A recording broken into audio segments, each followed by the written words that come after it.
প্রয়াত মোটর শ্রমিকদের পরিবারবর্গের মাঝে নগদ অর্থ সহায়তা দিয়েছে সিরাজগঞ্জ জেলা মোটর শ্রমিক ইউনিয়ন। 10 মে সকালে শহরের এম মতিন বাস টার্মিনালে জেলা মোটর শ্রমিক ইউনিয়নের হলরুমে আয়োজিত অনুষ্ঠানে প্রয়াত পরিবহন শ্রমিকদের পরিবারের সদস্যদের হাতে নগদ অর্থ তুলে দেন জেলা পরিষদ চেয়ারম্যান শামীম তালুকদার লাবু।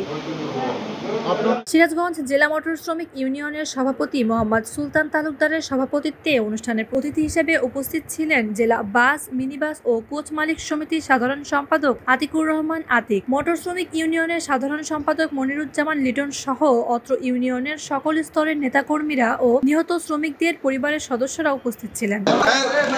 এ সময় 118 জন প্রয়াত পরিবহন শ্রমিকদের পরিবারের মাঝে 20,000 টাকা করে মোট 23,60,000 টাকা প্রদান করা হয়।